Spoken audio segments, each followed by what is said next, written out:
Start कर लीजिए। हाँ।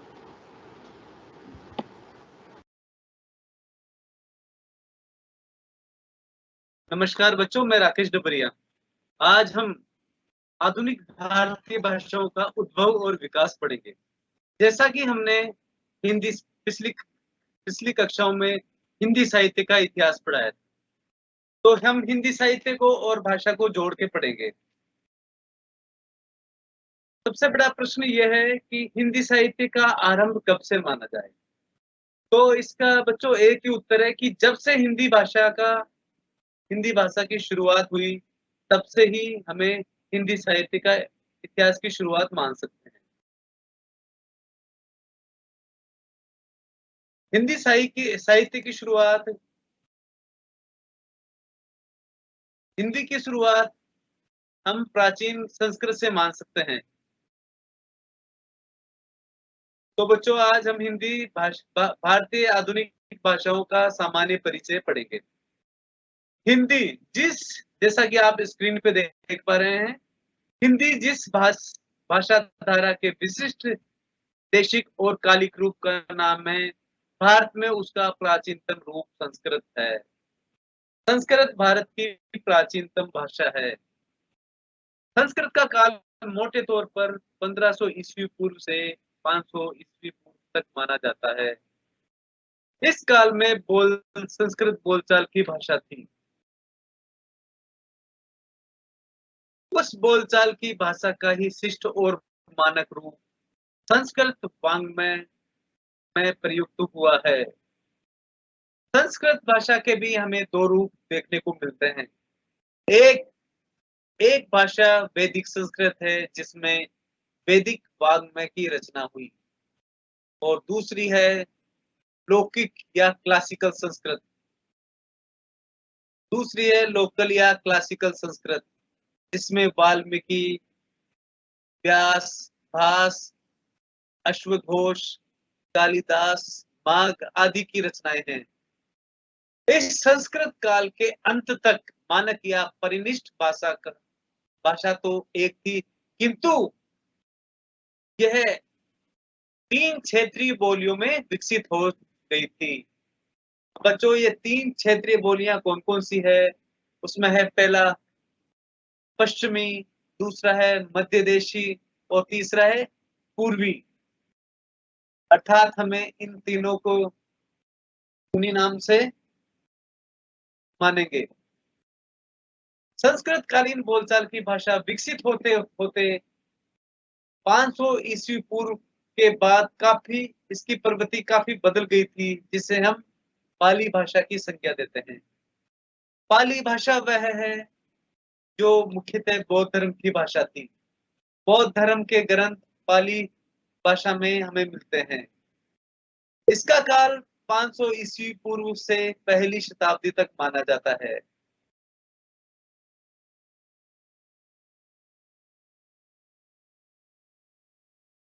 और यह बोलचाल की भाषा का शिष्ट और मानक रूप था। इस काल में क्षेत्रीय बोलियों की संख्या 4 हो गई, जिसमें पश्चिमोत्तरी, मध्य देशी, पूर्वी और दक्षिणी। तो बच्चों देखते हैं, पहले 3 भाषा थी, फिर पाली तक आते आते इन भाषाओं का एक रूप और बढ़ गया। पहली शताब्दी तक आते आते यह बोलचाल की भाषा और परिवर्तित हुई। पहली ईस्वी से 500 ईस्वी तक इसका नाम प्राकृत हो गया। इस काल में क्षेत्रीय बोलियां कई रूपों में हमें देखने को मिलती हैं, जिसमें शोरसनी, पेशाची, प्राचड़, महाराष्ट्री, मागधी और अर्धमागधी प्रमुख है। प्राकृतों से ही विभिन्न क्षेत्रीय अपभ्रंशों का विकास हुआ है। अपभ्रंश भाषा का काल मोटे रूप में 500 ईस्वी से 1000 ईस्वी तक माना जाता है। और बच्चों, इसी अपभ्रंश से हमारी वर्तमान हिंदी भाषा का विकास हुआ है। आज के प्राप्त अपभ्रंश साहित्य में मुख्यतः पश्चिमी और पूर्वी 2 भाग मिलते हैं। अर्थात अपभ्रंश साहित्य को हम पश्चिमी और पूर्वी 2 भागों में बांट सकते हैं। लेकिन आज प्राकृत में मुख्यतः 5 क्षेत्रीय रूपों और 10 आर्य भाषाओं के बीच अपभ्रंश की कड़ी के रूप में हमें 6 और 10 के रूप में मिलती है, जिसमें लहंदा, पंजाबी, सिंधी, मराठी, गुजराती, हिंदी, उड़िया और असमिया प्रमुख रूप से हैं और इन 6 और 10 से कम भी नहीं हो सकती। इससे यह अनुमान लगाया जा सकता है कि अपभ्रंश के क्षेत्रीय रूपों का अपभ्रंश साहित्य में प्रयोग नहीं हुआ, लेकिन यह विभिन्न प्रकृतों से विकसित अपभ्रंशों का किसी एक अन्य नाम के अभाव में प्राकृत को अभिहित करे, तो आधुनिक आर्य भाषाओं का जन्म हमें अपभ्रंश के विभिन्न रूपों में मिलता है। अब देखते हैं वह अपभ्रंश के विभिन्न रूप कौन-कौन से हैं। जैसा कि आप स्क्रीन पे देख पा रहे हैं, शोरशनी अपभ्रंश, इसमें मुख्यतः पश्चिमी हिंदी, राजस्थानी, पहाड़ी और गुजराती भाषाएं प्रमुख है। उसी प्रकार पेशाची में लहंदा और पंजाबी महत्वपूर्ण भाषा है। अगर हम ब्राचड़ की बात करें तो इसमें सिंधी भाषा प्रमुख है। इसी प्रकार हम देखें महाराष्ट्र में तो मराठी भाषा प्रमुख है। अब आते हैं मागधी पर। मागधी में बिहारी, बांग्ला, उड़िया, असमिया आदि प्रमुख भाषाएं हैं। अर्धमागधी मागधी में देखें तो पूर्वी हिंदी हमें प्रमुख रूप से नजर आती है। अब हम जो प्रमुख आर्य भाषाएं बताई उनका संक्षिप्त परिचय जानने का प्रयास करेंगे। सर्वप्रथम हम लेते हैं सिंधी। जैसा कि के नाम से ही हमें लग रहा है यह सिंध प्रांत की भाषा होगी।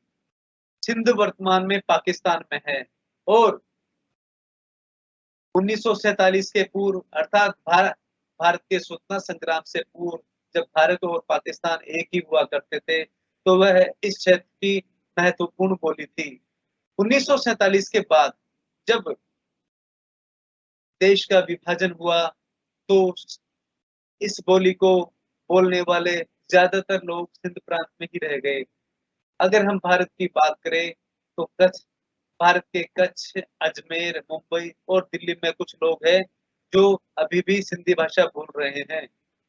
सिंधी की अपनी एक लिपि है, उस लिपि का नाम है लंडा। लेकिन अगर हम बात करें तो अरबी के एक संशोधित रूप तथा गुरुमुखी लिपि का भी प्रयोग होता है। भारत में अब इसके लिए एक नागरी का प्रयोग भी होने लगा है, जिसमें बिचौली, सिरेकी, लारी, थलेरी और कच्छी 5 प्रधान बोलियां हैं। इन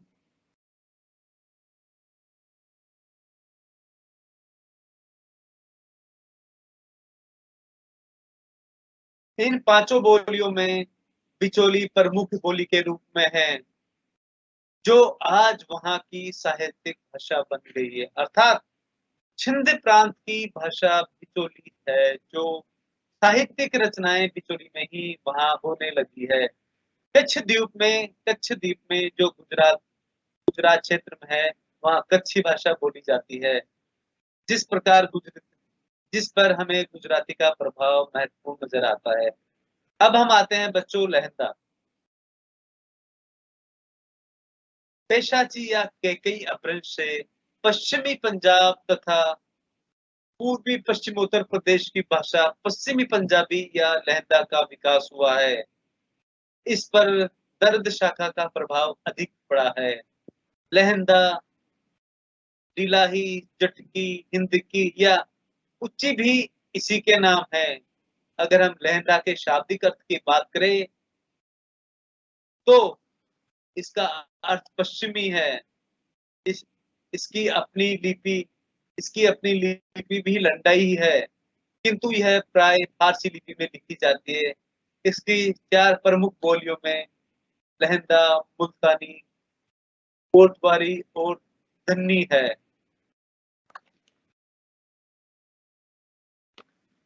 अगर हम बच्चों पूर्वी पंजाबी की बात करें तो पूर्वी पंजाबी या पंजाबी प्राचीन मध्य पंजाब की भाषा है।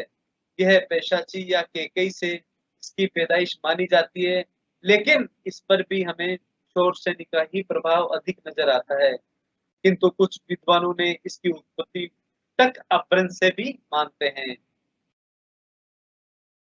इस पर दर्द का भी कुछ प्रभाव हमें नजर आता है। इसकी लिपि भी लंडा है, किंतु अब इसका एक सुधरा हुआ रूप हमें गुरुमुखी लिपि में या गुरुमुखी व्यवहार में नजर आता है।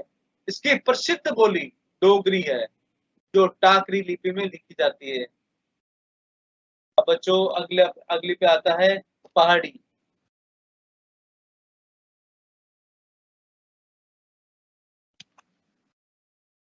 जैसा कि यह नाम से ही स्पष्ट है कि पहाड़ी प्रदेश अर्थात हिमालय की तराई, पहाड़ी प्रदेश अर्थात हिमालय की तराई में स्थित पर्वत श्रृंखलाओं में बोली जाने वाली मिश्रित पहाड़ी या मिश्रित हिंदी। यह पहाड़ी नाम मुख्यतः ग्रियर्सन नामक भाषा वैज्ञानिक ने दिया है। पूर्वी पहाड़ी, पश्चिमी पहाड़ी और मध्य पहाड़ी, इन तीनों वर्ग में इनकी बोलियों को हम विभाजित करते हैं। अगर हम पूर्वी पहाड़ी की बात करें तो इसमें मुख्यतः नेपाली प्रमुख है। यहाँ की बोली को गोरखाली तथा अथवा खसखुस भी कहा जाता है। 1961 की जनगणना के अनुसार देखें तो नेपाली को भी पूर्वी पहाड़ी के अंतर्गत ही रखा जाता है। हिंदी के अंतर्गत मुख्य रूप से पश्चिमी पहाड़ी और मध्य पहाड़ी का ही अध्ययन करते हैं। अगर हम पश्चिमी पहाड़ी की बात करें तो यह कुल्लू, मंडी, शिमला, चंबा, लाहौल स्पीति दर्रा के आसपास के क्षेत्रों में तथा पंजाब के उत्तर पूर्वी पठारी प्रदेश में यह प्रचलित है। मुख्य पहाड़ी बोलियों में हम सर्वप्रथम गढ़वाली पर विचार करते हैं।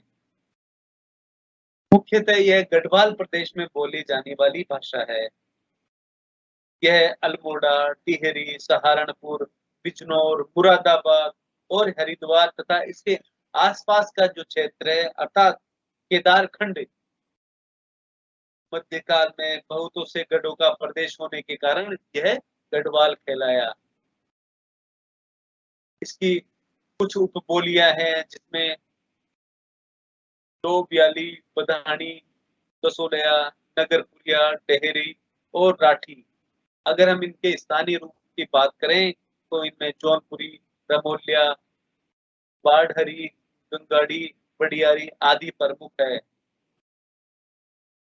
बच्चों, गढ़वाली की मुख्य विशेषता यह है कि यह जैसे कुछ शब्द छ है तो वह ख में परिवर्तित हो जाता है, स है वो छ में परिवर्तित हो जाता है। जैसे रीछ, रीछ को हम उसमें गढ़वाली में देखें तो रीख बोलते हैं।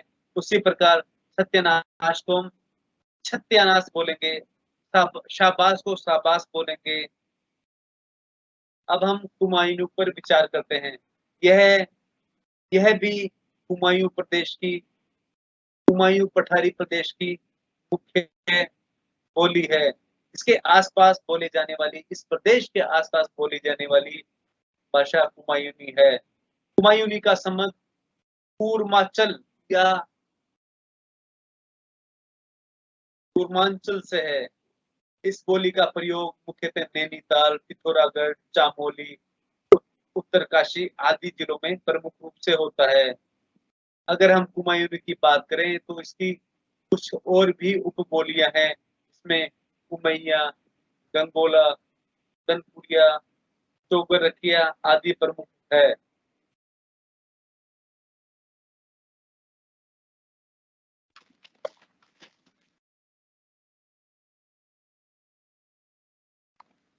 बच्चों, अगली भाषा है सिंहली या माली। जैसा कि हमें नाम से ही लग रहा है, सिंहली मतलब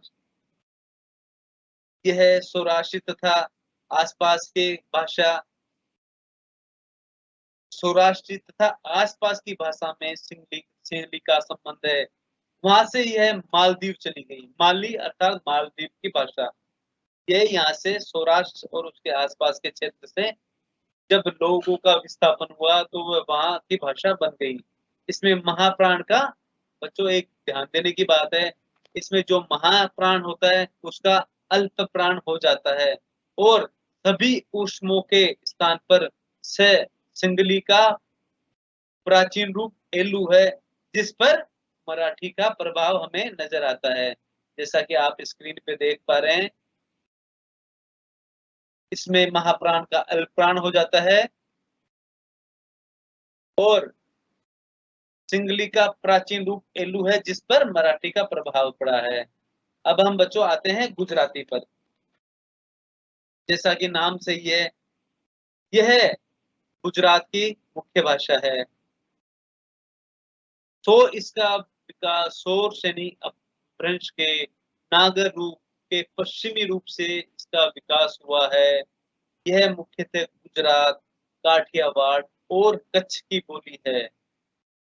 लगभग 400 वर्ष पूर्व इसका और राजस्थानी का जो रूप है लगभग हमें मिलता जुलता ही नजर आता है।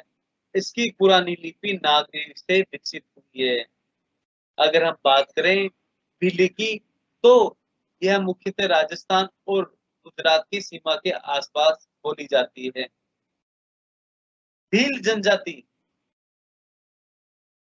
भील जनजाति की जो भाषा है वह भीली है, अर्थात उस जनजाति के लोगों द्वारा ही इसका बोलचाल होता है और उससे जुड़ी हुई कुछ जाति है जैसे भील मीणा, तो वह भी भीली जाति का भीली भाषा का प्रयोग समय समय पर करती आ रही है।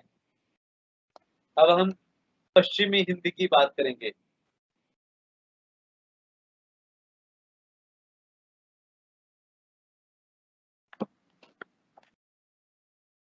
इसका विकास भी शोर से अपभ्रंश से हुआ है।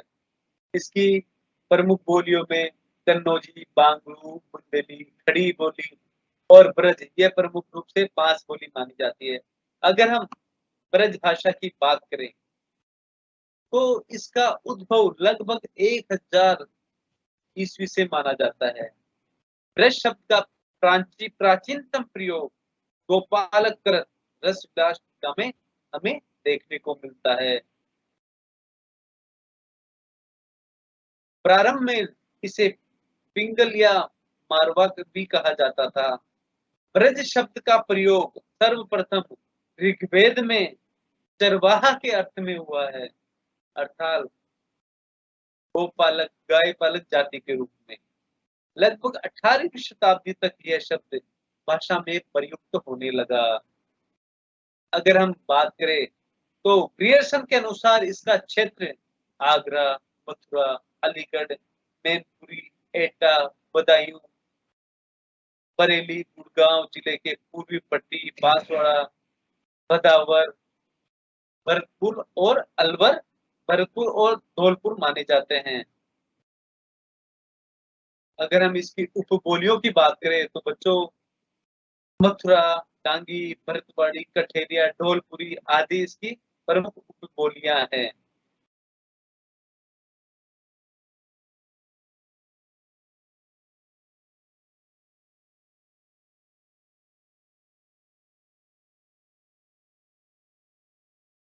एक ही है, लेकिन बच्चों ब्रजबुली एक बंगला भाषा की एक शैली है और ब्रज भाषा से कुछ साम्य होने के कारण लोग इसे भी ब्रज भाषा का ही पर्याप्त रूप मानते हैं। अगर हम ब्रज भाषा की बात करें तो यह अन्य बोलियों की तुलना में इसका साहित्यिक दृष्टिकोण या साहित्यिक रूप काफी समृद्ध है। इसकी लिपि देवनागरी है और भक्ति काल में इसका बहुत प्रयोग हुआ है। सूरदास और तुलसीदास जैसे महान कवियों ने भरत भाषा में अपने विचारों को वाणी देकर इसकी गरिमा को बढ़ाया है। अगर हम बात करें तो भक्ति काल ही नहीं बल्कि रीति काल के अधिकांश साहित्य हमें ब्रज भाषा में देखने को मिलता है। इस काल के अगर प्रमुख कवि देखें तो देव, नंददास, बिहारी, भूषण, रसखान, घरानंद आदि प्रमुख कवि है। अब अगले पे आते हैं बच्चों, खड़ी बोली। जैसा कि नाम सही है, अर्थात ये खड़ी हुई है। ब्रज भाषा के बारे में बोलते हैं कि वह लेटी हुई भाषा है और खड़ी बोली खड़ी है। भारत की राजभाषा और राष्ट्रभाषा हिंदी ही खड़ी बोली मानी जाती है। यह लगभग इसे 100 वर्षों से महत्व दिया जाने लगा है। साहित्यिक हिंदी खड़ी बोली की बात करें तो इसका विकास अक्षोर श्रेणी अपभ्रंश से माना जाता है। और आज इस खड़ी बोली को ही हिंदी भाषा, जो भारत की राजभाषा है, के रूप में स्वीकार करते हैं। अगर हम खड़ी बोली के सर्वप्रथम प्रयोग की बात करें तो लल्लू लाल ने अपनी रचना प्रेम सागर में तथा सदल मिश्र ने नासिर के तोपाख्यान में इसका प्रयोग किया है।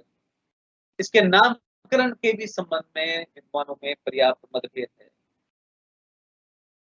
अगर हम गारसदा दासी और लल्लूलाल की बात करें तो यह खड़ी शब्द को हरि का पर्याय मानते हैं। और अब किशोरीदास वाजपेयी की बात करें तो यह खड़ी पाई की प्रमुखता के कारण इसे खड़ी बोली मानते हैं। जैसे चंद्रधर शर्मा गुलेरी ने कहा कि ब्रज भाषा पड़ी है, उसके विपरीत खड़ी बोली खड़ी है। गिलक्राइस्ट और अब्दुल हक में खड़ी बोली को गंवारू मानते हैं। अगर हम इसके क्षेत्र की बात करें तो रामपुर, बिजनौर, मुरादाबाद, सहारनपुर, मुजफ्फरनगर, मेरठ, देहरादून आदि भागों पर यह बोली जाती है। वैसे यह ब्रज और दिल्ली में भी बोली को बोलने वालों की संख्या बहुत अधिक है। अगर हम बात करें हरियाणवी भाषा की, हरियाणवी को बांगरू भाषा भी कहा जाता है। यह दिल्ली, पंजाब के पश्चिमी भाग, रोहतक, भिवानी, हिसार, पानीपत, करनाल, जींद, कुरुक्षेत्र आदि में बोली जाती है। हरियाणी को जाट और बांगरू नामों से भी जाता है। ग्रियर्सन ने इस बोली को बांगरू नाम इसलिए दिया क्योंकि बंगारू का शाब्दिक अर्थ होता है ऊंची भूमि, अर्थात यमुना के ऊंचे भाग में बोली जाने वाली भाषा। इस कारण इसे बांगरू नाम से भी पुकारा जाने लगा। कुछ लोग यह मानते हैं कि यह हरि का यान, अर्थात इस क्षेत्र के ऊपर प्रभु हरि का ज्ञान गुजरा था, इसलिए इस भाषा को हरियाणा भी कहा जाता है, हरियाणवी भी कहा जाता है। हरियाणा की मुख्य बोलियां हैं बांगरू, जो कैथल, जींद, कुरुक्षेत्र, नरवाना और करनाल जिलों में बोली जाती है। अब बच्चों हम आते हैं बुंदेली पर। यह सभी जो हम भाषाओं की बात करते हैं यह पश्चिमी हिंदी के अंतर्गत आती है। जैसा कि बुंदेली अर्थात यह बुंदेलखंड की प्रमुख भाषा है, बुंदेलखंड की प्रमुख बोली है। यह शोरसेनी अपभ्रंश के दक्षिणी रूप से विकसित हुई है। बच्चों ध्यान दो, यह शोरसेनी अपभ्रंश के दक्षिणी रूप से विकसित हुई है। अगर हम बुंदेली का क्षेत्र की बात करें तो यह नरसिंहपुर, जालौन, सिवनी, दमोह, झांसी, बांदा, हमीरपुर, ग्वालियर, ओरछा, सागर, जबलपुर, होशंगाबाद तक इसका क्षेत्र फैला हुआ है। बुंदेलखंड मुख्यतः बुंदेली राजपूतों का क्षेत्र है। वैसे बुंदेली के कई विस्तृत रूप जैसे दतिया, पन्ना, छिंदवाड़ा, चरखारी और बालाघाट तक भी मिलते हैं।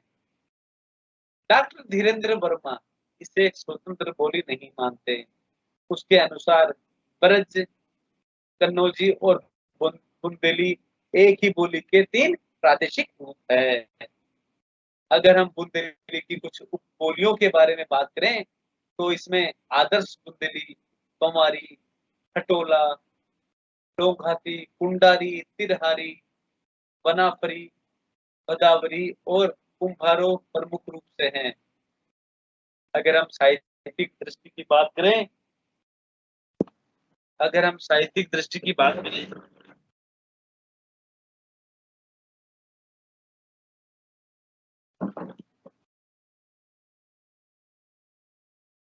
तो इसमें मुख्यतः गोरेलाल, तुलसीदास, ठाकुर, केशवदास, पद्माकर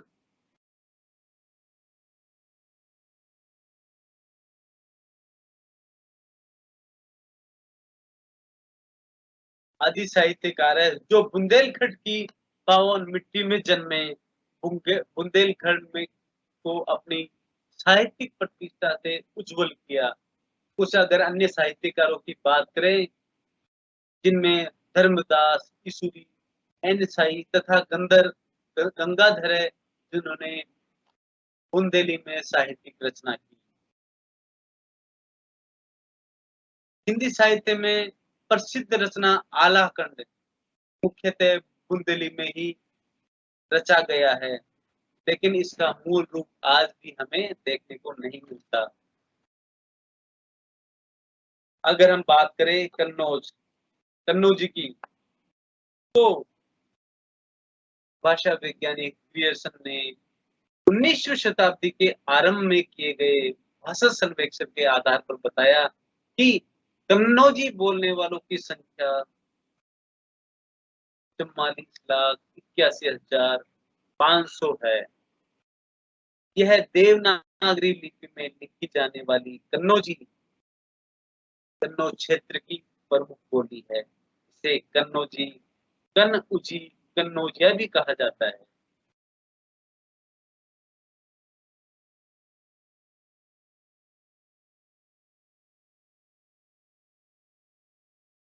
अगर हम साहित्यकारों की बात करें तो इसमें मतीराम, बीरबल, भूषण चिंतामणि आदि इस बोली के प्रमुख कवि हैं। हालांकि इन कवियों की रचनाओं पर ब्रज की छाप भी हमें अधिक देखने को मिलती है, लेकिन कन्नौजी का भी स्पष्ट प्रभाव हम देख सकते हैं।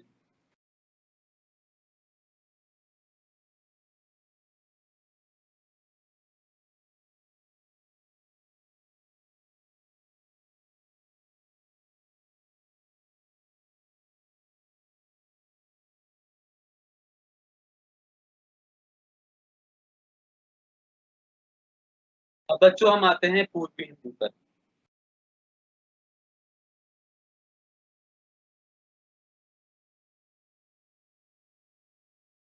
पूर्वी हिंदी अर्धमागधी अपभ्रंश से इसका विकास हुआ। इसमें मुख्यतः अवधी, बघेली, छत्तीसगढ़ी 3 प्रमुख बोलियां हैं। तीनों में नागरी लिपि का प्रयोग हुआ है। अगर हम अवधी की बात करें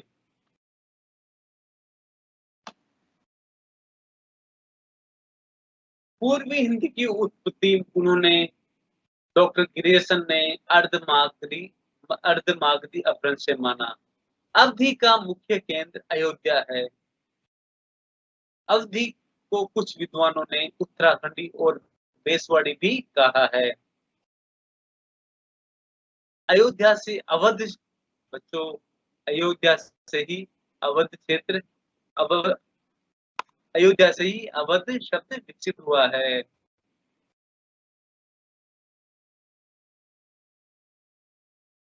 इसी के आधार पर इस बोली को अवधी की संज्ञा दी गई। लेकिन अधिकांश विद्वानों की माने तो यह अवधी शब्द के ही पक्ष में है। अगर हम अवधि के क्षेत्रों की बात करें तो यह मुख्य केंद्र लखनऊ, उन्नाव, बस्ती, रायबरेली, लखीमपुर, गोंडा, बहराइच, फैजाबाद, सीतापुर, बाराबंकी, हरदोई का कुछ भाग, इलाहाबाद, मिर्जापुर और जौनपुर इसके प्रमुख क्षेत्रों में गिने जाते हैं। अवधि की अगर बात करें तो इसकी उपबोलियों की संख्या 13 मानी जाती है। इसे प्राय नागर लिपि में, जैसा अभी हमने बताया, इसे प्राय नागर लिपि में लिखा जाता है। अगर हम के बोलने वालों की संख्या पर विचार करें तो 1971 की जनसंख्या के अनुसार इसके बोलने वालों की संख्या 1,36,267 है। अवधि में साहित्य पर्याप्त मात्रा में रचा गया। सूफी कवियों ने भी प्रेमाख्यान काव्यों की रचना अवधि में की। हालांकि ये अलग बात है कि उन्होंने लिपि फारसी लिपि का प्रयोग किया। अगर हम इसके प्रमुख कवियों की बात करें तो हिंदी साहित्य के राम भक्ति काव्य धारा के प्रमुख कवि तुलसीदास ने रामचरितमानस अवधी भाषा में लिखी। यह अवधि का ही नहीं, संपूर्ण हिंदी साहित्य के इतिहास का सबसे महत्वपूर्ण ग्रंथ है। इसके प्रमुख कवियों पर विचार करें तो तुलसीदास के अतिरिक्त कुतुबन, मंझन, जायसी और उस्मान आदि प्रमुख कवि हैं। अवधि का कुछ साहित्य के कैथी लिपि में भी लिखा गया है। अवधि के अगर कुछ प्रमुख कवियों की बात करें तो उनमें ईश्वरदास, सूरदास, सूरजदास, कासिम शाह, क्षेमकरण आदि प्रमुख है। और अगर हम आधुनिक काल की बात करें तो इनमें पंडित द्वारिका प्रसाद मिश्र का नाम लिया जा सकता है। बच्चों, अवधि अवधि में जैसे ले को ले का रे हो जाता है, जैसे अंजलि को अंजलि, ली को री, अंजलि अंगूरी हो जाता है। ए का आई हो जाता है, जिससे ऐसे को आई से, और उसको औरत, अणे अणे को न हो जाता है, जैसे चरण या चारण, तो चरण का चरण हो जाता है। वैसे वाणी का वाणी हो जाता है, व का व अर्थात वाणी का वाणी।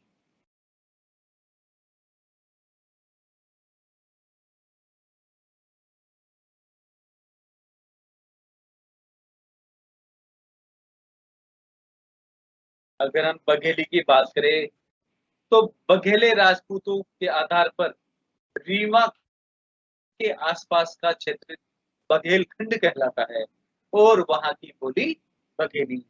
अगर हम देखें तो रीवा, जबलपुर, दमोह, बालाघाट, बांदा, फतेहपुर, हमीरपुर आदि का कुछ भाग है जहां पर बघेली बोली जाती है। कुछ लोग बघेली को अवधि की एक उपबोली भी मानते हैं। अगर हम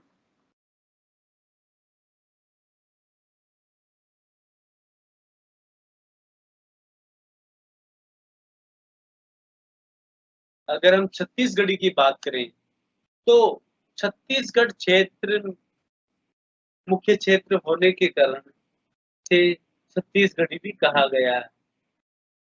इसका विकास अर्धमागधी अपभ्रंश के दक्षिणी रूप से हुआ है। बच्चों ध्यान दो, छत्तीसगढ़ी का विकास अर्धमागधी अपभ्रंश के दक्षिणी रूप से हुआ है। इस बोली पर नेपाली, बंगला तथा उड़िया का प्रभाव हमें स्पष्ट रूप से देखने को मिलता है। पूर्वी संबलपुर के आसपास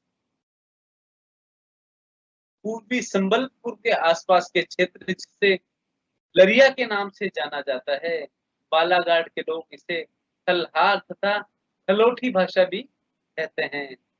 छत्तीसगढ़ी बिलासपुर, संबलपुर, रायपुर जिलों के पश्चिमी भाग, नंदगांव, खेरागढ़, चुईकनार, चुईकदान, कांकेर, सरगुजा, बालाघाट के पूर्वी भाग, और बिहार के कुछ जिलों जिसमें बस्तर, नाहरगढ़ और जशपुर आदि शामिल है, वहाँ प्रमुख रूप से यह बोली बोली जाती है।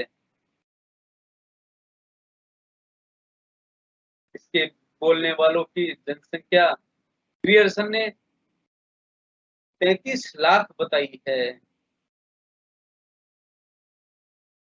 अगर हम इसकी कुछ विशेषताओं की बात करें तो इसमें जैसे ब का ब हो जाता है, जैसे शराब का शराब, छ का छ हो जाता है, सीमा का शीमा हो जाता है, छ का स, छीना का सीना हो जाता है, ते का दे हो जाता है, अर्थात रास्ता का रसदा हो जाता है।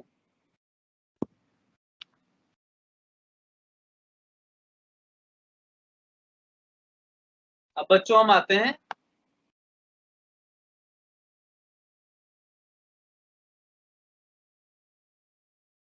राजस्थानी पर। राजस्थानी मुख्यतः छोर सैनी अपभ्रंश के पूर्वोत्तर रूप में इसका विकास हुआ है। छोर सैनी अपभ्रंश के नागर अपभ्रंश के पूर्वोत्तर रूप में इसका विकास हुआ है। इसमें मारवाड़ी, जयपुरी, मेवाती, मालवी आदि प्रमुख बोलियां हैं। अगर हम जयपुरी की बात करें तो जयपुरी बोली शोर सैनी अपभ्रंश के उपनागर रूप से इसका विकास हुआ है। इसे ढूंढानी बोली भी कहा जाता है। फिर अगर इसके हम अन्य रूपों की बात करते हैं तो इसमें झाड़साई बोली और काई हुई भी बोली है। ये जयपुर के अतिरिक्त किशनगढ़, इंदौर, अलवर के अधिकांश भाग, अजमेर और मेरवाड़,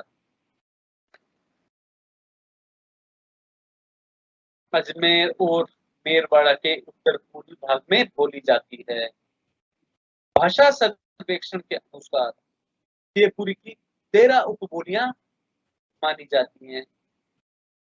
में मानक जयपुरी, तोड़ावली, चौरासी, काठेड़ा, किशनगढ़ी, राजावटी आदि प्रमुख है। अगर हम इसके बोलने वालों की संख्या की बात करें तो लगभग 16,87,899 है। जयपुरी बोली में साहित्य की रचना यद्यपि कम ही हुई है, लेकिन अगर हम देखें कुछ कुछ दादू की रचनाएं भी हमें इसमें मिल जाती हैं। जैसे अगर इसके कुछ विशेषताओं की बात करें तो इसमें ऊ ई हो जाता है, जैसे लड़का लिड हो जाता है, ई का ऊ हो जाता है, पंडित को पंडित बोलते हैं, जैसे मानुष को मानुक को मिनक बोलते हैं आदि। अगर हम मारवाड़ी की बात करें तो मारवाड़ मुख्य रूप से मारवाड़ में बीकानेर, जैसलमेर, पूर्वी सिंध, दक्षिणी पंजाब, उत्तर पश्चिमी जयपुर आदि भाग आते हैं। डिंगल वस्तुतः साहित्यिक मारवाड़ी है। यह नागरी लिपि में लिखा जाता है। ग्रियर्सन के अनुसार इसको बोलने वालों की संख्या लगभग 65 लाख है। अगर हम मालवी भाषा की बात करें तो मालव प्रदेश अर्थात उज्जैन के आसपास के क्षेत्र में बोले जाने वाली बोली मालवी शोरशनी अपभ्रंश के उपनागर रूप से विकसित हुई है। इस बोली को बच्चों आवंती आवंती बोली भी कहा जाता है। आवंती का विकसित रूप ही मालवी है। यह बोली मुख्यतः इंदौर, देवास, रतलाम, होशंगाबाद, उज्जैन और भोपाल के आसपास के क्षेत्रों में बोली जाती है। मालवी की लिपि भी नागरी ही है, लेकिन महाजनी और बुडिया प्रभावित नागरी का भी इस लेख इसके लेखन में प्रयोग किया जाता है।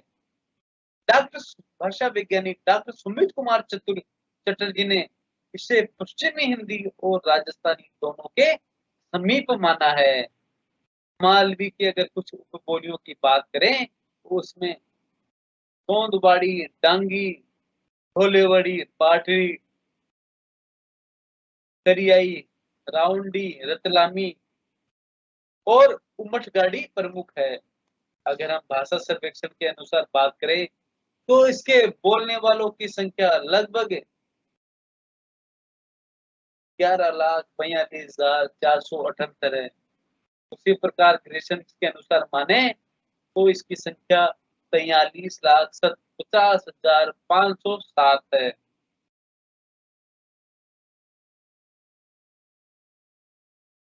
मालवी बोली की प्रमुख प्रसिद्ध कवियत्री चंद्रसखी है। अगर हम इसकी भाषा की विशेषताएं, बोली की विशेषताओं की बात करें तो इसमें ए का ए हो जाता है, जैसे रेन को छोटा रेन हो जाता है को ये हो जाता है, सोहन को सोहन बोलते हैं। उसी प्रकार ये न हो जाता है, युद्धवीर को युद्धवीर बोलते हैं। न का न हो जाता है, जैसे कमाना को कमाना, जाना का जाना हो जाता है।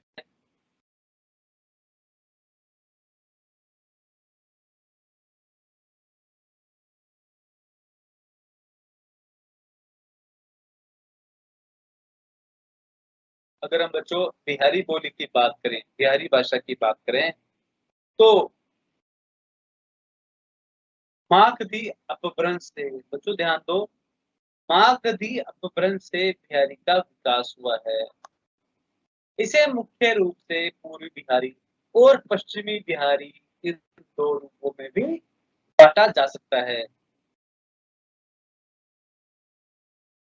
अगर हम बिहारी की बात करें तो लगभग 3,70,00,000 द्वारा यह बोली बोली जाती है।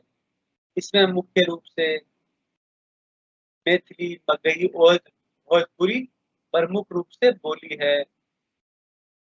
अगर हम मैथिली की बात करें, मैथिली भाषा का प्रयोग मुजफ्फरपुर, मुंगेर, उत्तरी भागलपुर, पूर्वी चंपारण, पूर्णिया, दरभंगा, नेपाल के सरलारी, रो, रोहताहट, मोत, सप्तरी, मोरंग जिलों में प्रमुख रूप से प्रयोग किया जाता है।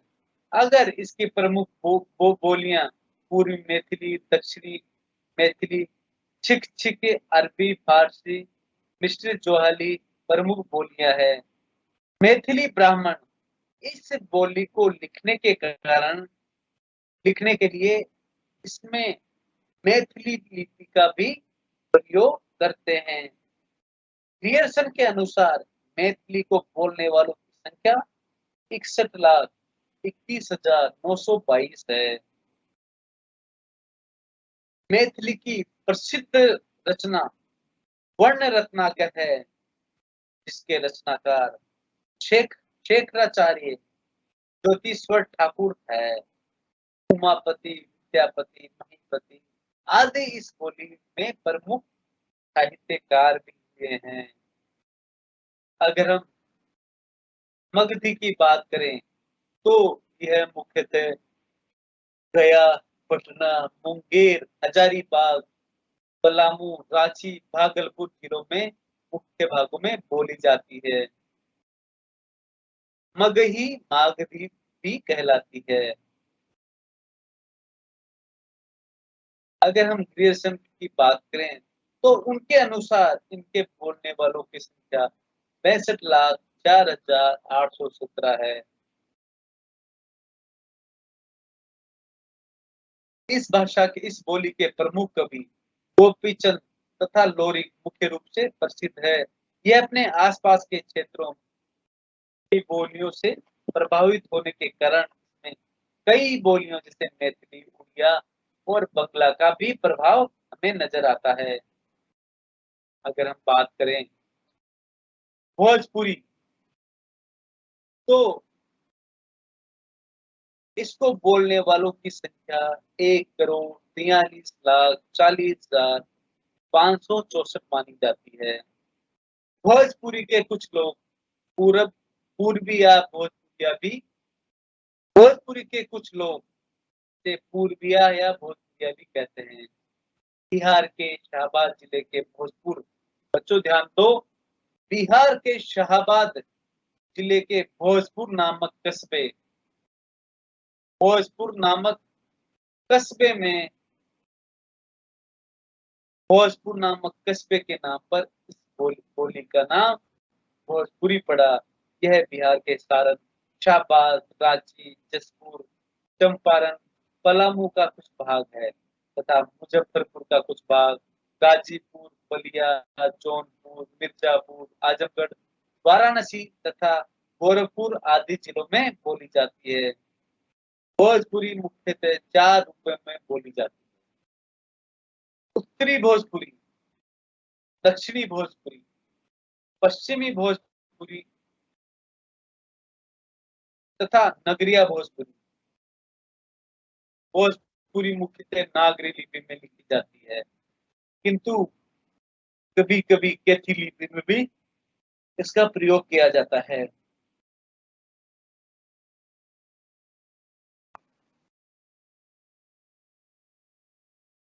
अब बच्चों हम बंगाली की बात करते हैं।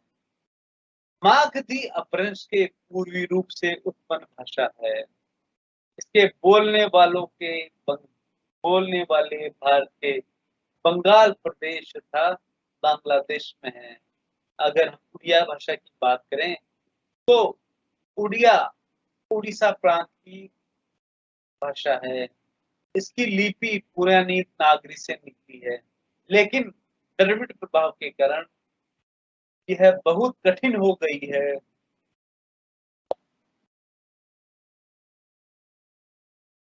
अगर हम राजनीतिक कारणों की बात करें तो इन राजनीतिक कारणों से इसमें तेलुगु और मराठी भाषा के शब्द की पर्याप्त मात्रा में घुल मिल गए हैं। अगर हम असमी की बात करें तो यह मागधी पूर्वोत्तरी रूप के विकसित प्रांत आसाम की प्रमुख भाषा है। इसकी लिपि बंगाल से कुछ भिन्न है।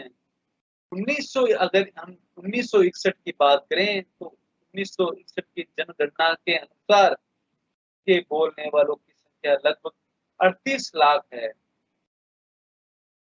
अब हम मराठी की बात करते हैं।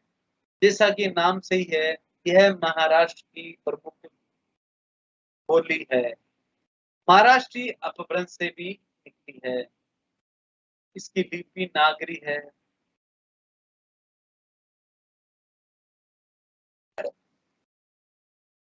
गोवा में बोले जाने वाली कोंकणी भाषा मराठी की उपबोली है, जिसे अब लोग एक अलग भाषा मानने के पक्ष में हैं। अर्थात इसके लिए गोवा विधानसभा द्वारा भी समय-समय पर एक प्रस्ताव पारित कर भारत सरकार को भेजा गया। अगर हम जिप्सी की बात करें तो भारत के कुछ खानाबदोश बंजर जाति के लोग दूसरी सदी के लगभग यहाँ से पश्चिमी देशों में चले गए थे और आज एशिया, यूरोप और अफ्रीका, अमेरिका के अनेक भागों में यह भाषा मिलती है। इनकी भाषा भारतीय आर्य भाषा है। यद्यपि शब्द समूह पर इसका प्रभाव अधिक है। ये लोग अबुड़ी या रोमानी भी कहलाते हैं। तो बच्चों इस प्रकार हमारा आज की कक्षा आधुनिक भारतीय भाषाओं का उद्भव और विकास यही समाप्त होती है। बच्चों अगर किसी को कुछ प्रश्न हो, कुछ डाउट हो तो पूछ सकते हैं।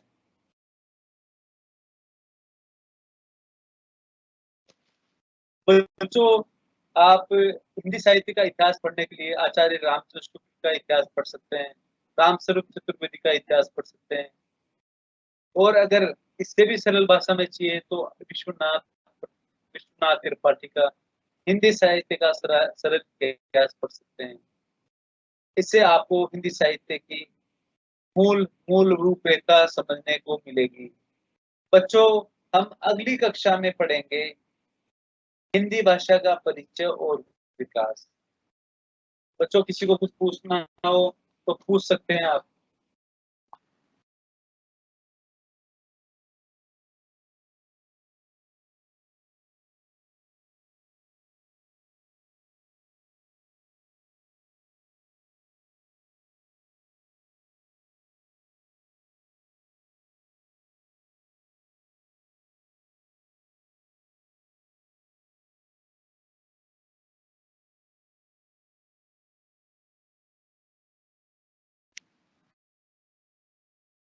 बच्चों एक बात और ध्यान देने की है,